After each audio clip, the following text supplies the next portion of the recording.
অনন্ত দাদা কেমন আছেন? কথা বলতে পারছে নাকি কালকের মতন অবস্থা? আমি এখনো কোনো খোঁজ পাইনি, ঠিক বলতে পারছি না। কোথায় আছে তাও জানি না। আজ হেডমাস্টার মশাই আসলে উনাকে জিজ্ঞাসা করতে হবে, উনি যদি কিছু বলতে পারেন। অবশ্যই পারবে। হেডমাস্টার মশাই তো কালকে অনুমাসীদের সাথেই ছিল। হেডমাস্টার মশাই এলেই আমি ওনাকে জিজ্ঞাসা করব। মাস্টার মশাই, মাস্টার মশাই, অনন্ত দাদা কেমন আছে? সুভাষ, কি করেছো কাল তুমি?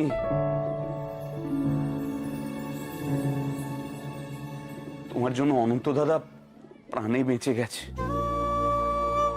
যদিও এখনো খাবার মুখে তুলতে পারছে না। বড় কষ্ট পাচ্ছে সুভাষ। তুমি না থাকলে যে কি হতো কালকে। মাস্টার মশাই, আমি একা কিছু করিনি। আমার বন্ধুরা যদি আমার সাথে না থাকতো আমি কিচ্ছু করতে পারতাম না। জানি আমি সবটা শুনেছি। তোমরা সবাই মিলে কি দুঃসাহসের কাজটাই না করেছো। আশীর্বাদ করি বাবা, সারাটা জীবন এমনটাই থেকো কেমন। মাস্টার মশাই, আমার না খুব মন কেমন করছে অনন্ত দাদার জন্য। আপনি একবার আমাকে নিয়ে যাবেন অনন্ত দাদার কাছে? না সুভাষ, তোমার অনন্ত দাদাকে পুলিশ পাগলের মতো খুঁজে বেড়াচ্ছে, রাস্তায় রাস্তায় নজরদারি চালাচ্ছে। অনন্ত দাদা একটু সুস্থ হলে তারপর নিয়ে যাব কেমন। আমরাও যাব মাস্টার মশাই অনন্ত দাদাকে দেখতে। বেশ, যাবে।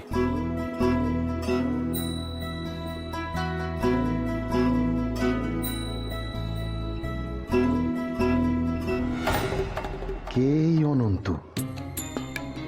যাকে পুলিশ খুঁজছে আর তার খবর আছে বেণীবাবুর কাছে? খবরটা তো দিতে হবে মুকুন্দ ঘোষকে।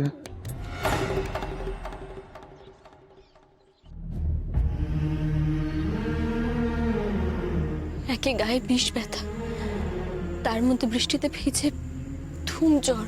কিছু খাইয়ে ওকে জ্বরের ওষুধটা খাওয়ানোর চেষ্টা করতে হবে।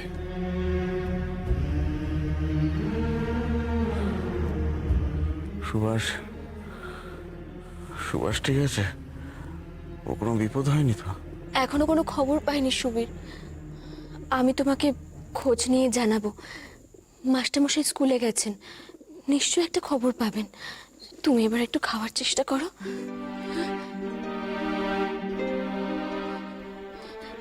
একটু একটু খাও।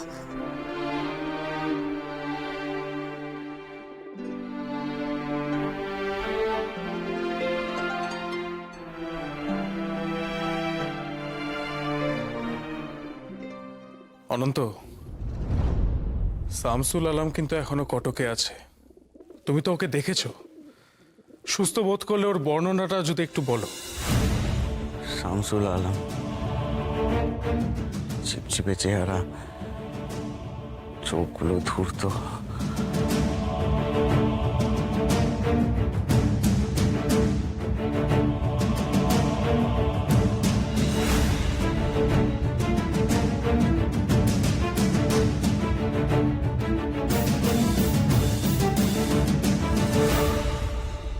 বীরেন, শামসুলের উপর নজর রাখো। আজকে এই অনন্তকে খবরটা দেবো যে শামসুল আলম আর এই দেশের হাওয়ায় নিঃশ্বাস নিচ্ছে না।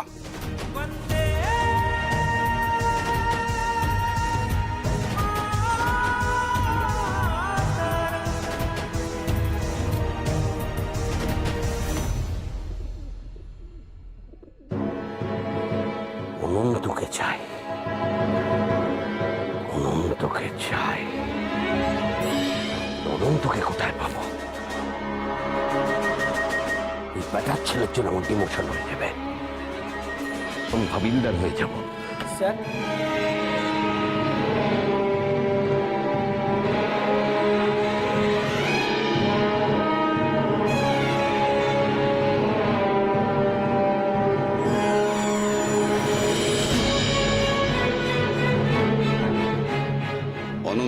কলকাতায় আপনি আমার সামনে হাজির করান। যদি না পারেন তাহলে 7 দিন পর হাবিলদারদের সঙ্গে এক লাইনে দাঁড়িয়ে আপনাকে ডিউটি করতে হবে।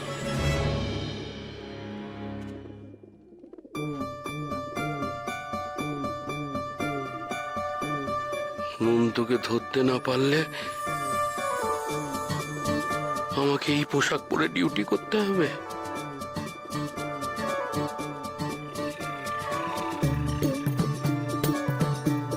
স্যার জল খাবেন? কিচ্ছু খাবো না, যাও যাও। না মানে স্যার, আপনার সাথে একজন দেখা করতে এসেছিলেন। কে? ওই র্যাভেন্স স্কুলের মাস্টার মশাই।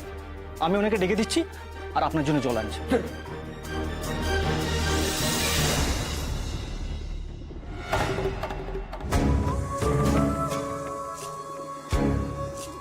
আসবো স্যার? না, আসবেন না। স্কুলের উপকার করার মতো সময় আমার হাতে নেই, যান। না না স্যার, আমি একটা খবর এনেছি, তাতে হয়তো আপনার উপকার হবে। তোমার উপকার হবে? স্যার, পুলিশ কি অনন্ত নামে কাউকে খুঁজছে? অনন্ত? আপনি কি করে জানলেন? স্যার ওই চোখ কান খোলা রাখলে জানা যায়। আমাদের স্কুলের হেডমাস্টার মশাই বেনি বাবু, তার মুখে অনন্তর নাম উচ্চারণ করতে শুনেছি আমি। বেনি মাধবের মুখে অনন্ত? হ্যাঁ স্যার, মানে আপনারা ওনাকে যত সহজ মানুষ ভাবেন ততটা সহজ উনি নন।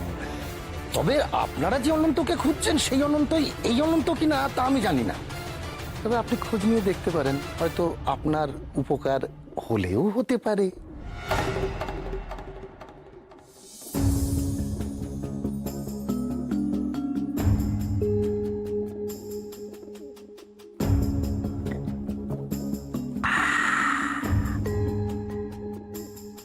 এতক্ষণে আমার শান্তি হলো।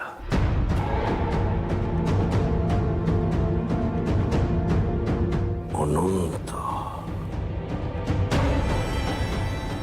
বেনি মাধব,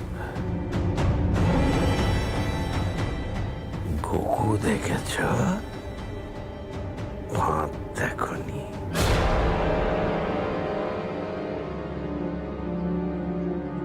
সামনেই পরীক্ষা, প্রত্যেকে কিন্তু খুব মন দিয়ে পড়াশোনা করবে বলে দিলাম, বুঝেছো নন্দগোপাল? মাস্টার মশাই, সুভাষ আর চারু মিলে আমাদের পড়িয়ে দেবে। একজন ছাত্রেরও যদি খারাপ ফলাফল হয় আমি কিন্তু মুখ দেখাতে পারবো না। আমরা আপনার অসম্মান হতে দেব না, তাই না সুভাষ? সুভাষ,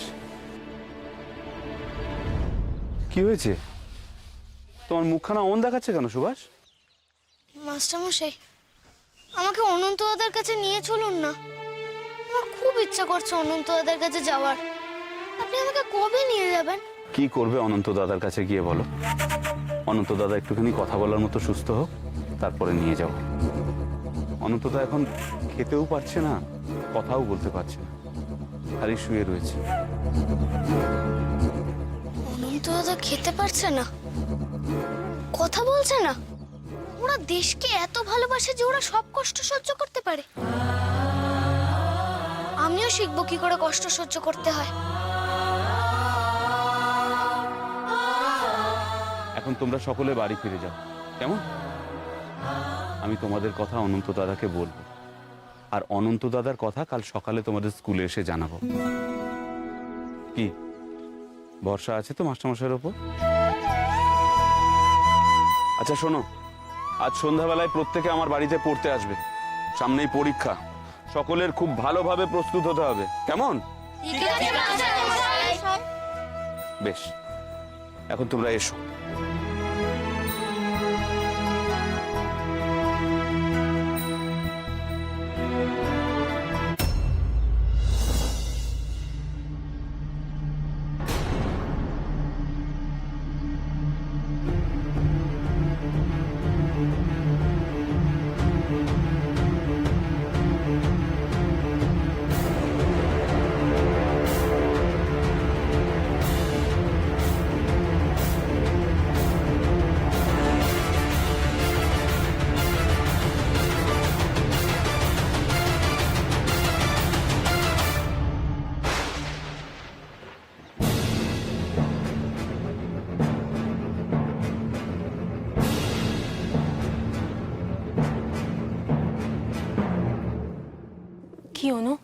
জ্বর ছাড়লো অনন্তর?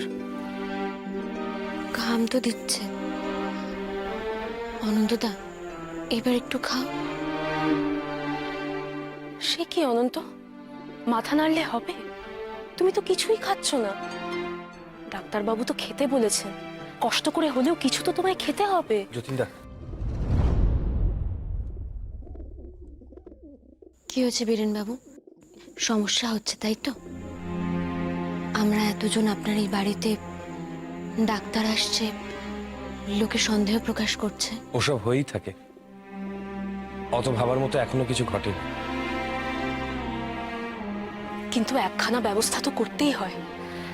এক জায়গায় এতজনের থাকাটাও তো ঠিক নয়। চারপাশের লোকজনের দৃষ্টি কতদিন এড়াবে বলো তো? উনি স্কুলে গেছেন, সরাসরি এখানেই আসবেন।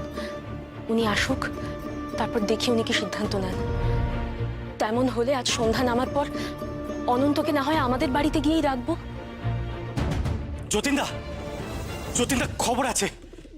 আজকেই শামসুল আলম ছদ্মবেশে একা কলকাতা ফিরে যাচ্ছে ট্রিগার সাহেবের সাথে মিটিং করতে। তার মানে এটাই আমাদের কাছে সব থেকে বড় সুযোগ। মহাধুরন্ধর লোক, দেশের মানুষদের কি ঘেন্না করে। যতীনদা, ওকে ছাড়া যাবে না। একেবারেই না। শামসুল আলম যে বাংলোতে আছে, সে বাংলোর আটদালির মুখ থেকে খবর ফাঁস হয়েছে। আজকেই শামসুল আলম ছদ্মবেশে কটক ছাড়ছে। বাহ, তার মানে একটা বিষয় পরিষ্কার, যে ভয় পেয়েছে শামসুল আলম, আর সেই কারণেই এই ছদ্মবেশ। দেশের শত্রুদের একটাই বেশ হয়, ওদের অস্তিত্বটাই তো ছদ্মবেশ। তবে শামসুল আলম যখন ছদ্মবেশে যাচ্ছে, আমরাও ছদ্মবেশে অপেক্ষা করব। শামসুল আলম আর কলকাতায় ফিরবে না, তার আগেই আমরা ওকে শেষ করে দেব।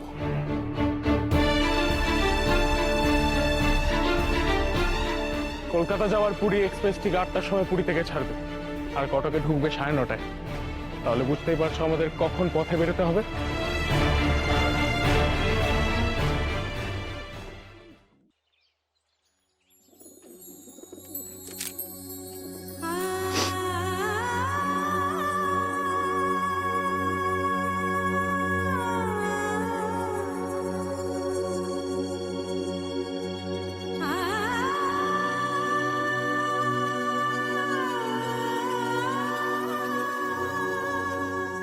কমল,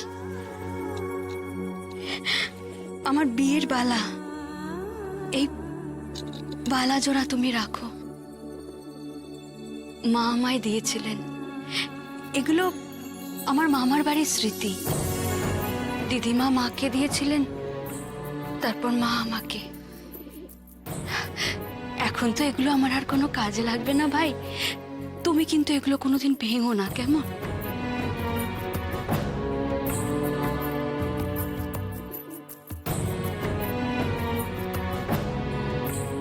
সরলা, এই হারখানার কথা তোর মনে আছে?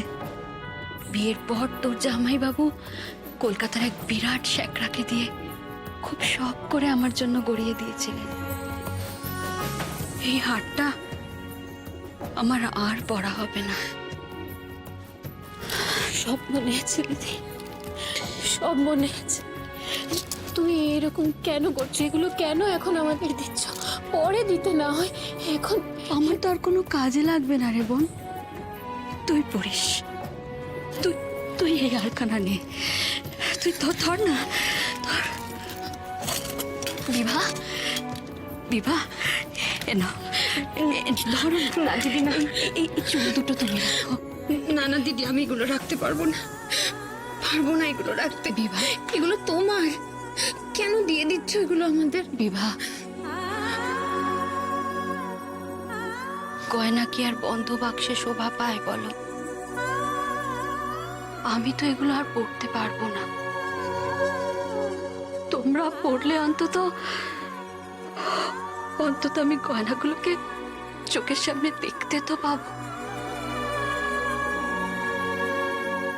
এই গয়নাগুলো তো আমার আর কোনো কাজেই লাগবে না। কে বলেছে দিদি?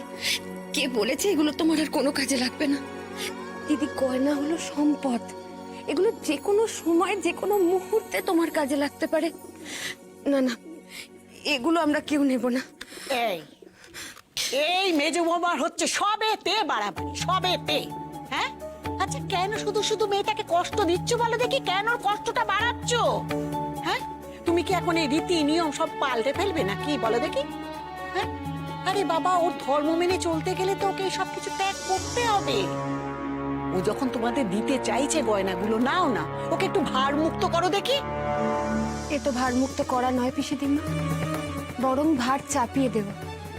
আর সে তো আমাদের ধর্ম হতে পারে না। পিসিদিমা, ধর্ম কি? পরদিদি কেন এই গয়নাগুলো পরতে পারবে না? দেখ, এটাই আমাদের সমাজের নিয়ম সুবি। পরদিদি, তুমি অনুমাসীর মতো পোশাক কেন পরে আছো? ও পরদিদি,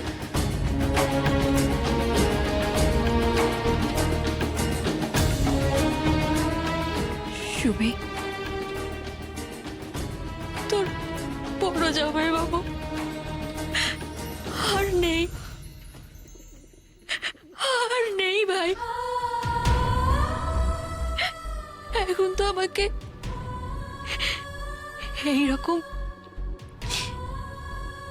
এইরকম পোশাকই পরতে হবে। কোনো গয়না আমি আর পরতে পারবো না। এটাই সমাজের নিয়ম ভাই, এটাই নিয়ম। কেন পরতে পারবে না পরদিদি? তুই দেখিসটি তোর অনুমাসীকে? সেও কোনো গয়না পরে না, রঙিন পোশাক পরে না। সেরকম তোর বড়দিদিকেও এখন থেকে ওসব পরলে চলবে না বাবা, তাকে এই সাজেই থাকতে হবে। কেন পরে না? পরলে কি হয়? দেখ সুভাষ, যা নিয়ম সেটা আমি তোকে বললাম। এর থেকে বেশি জেনে তোর কোনো লাভ নেই। তোর এখন সে জানার মতো বয়স হয়নি। দিদি, তুমি ওকে নিয়ে যাও। এসো ছোট্ট। মেজো বৌদিদি, কেন এমন নিয়ম? আপনারা সবাই রঙিন পোশাক পরবেন, গয়না পরবেন, তাহলে বরদিদি কেন পরতে পারবে না? কেঁদো না, কেঁদো না দিদি, কেঁদো না।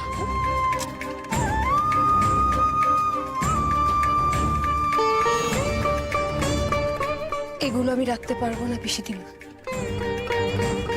এগুলো দিদির জিনিস, দিদিরই থাকবে। দিদি যদি রাখতে না চায় তবে এগুলো আপনার কাছে রেখে দিন। দিদির প্রয়োজন এগুলো কাজে লাগবে।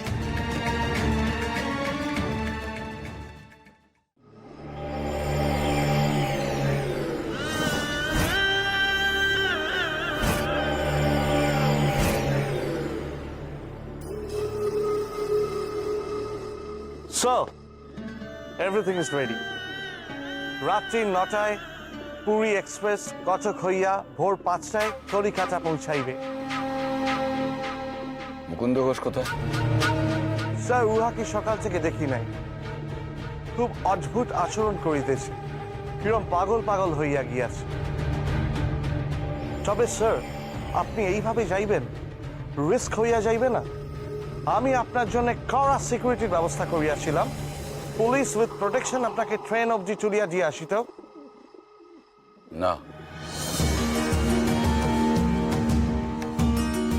সাদা পোশাকে পুলিশ দিয়ে রাস্তাটা একবার চোখ বুলিয়ে নেবেন।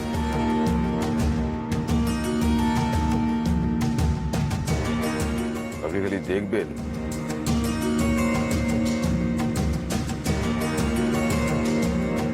স্বদেশীরা কোনো ওত পেতেছে কিনা।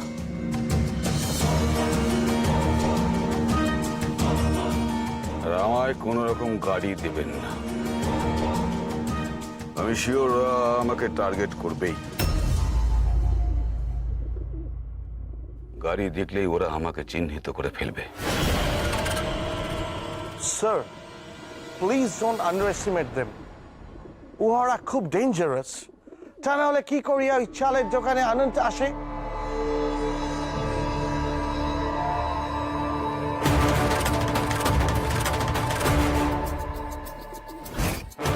এবার সেই সাপের মুখেই ছবলটা মারতে হবে রিচার্ডসন সাহেব।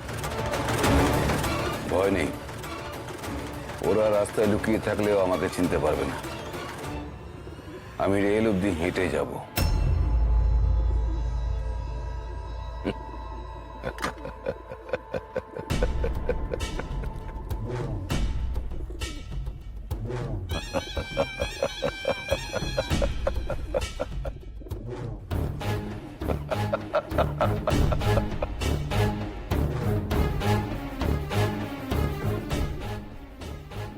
শামসুল আলম যাবে বৃদ্ধ ফকিরের বেশে,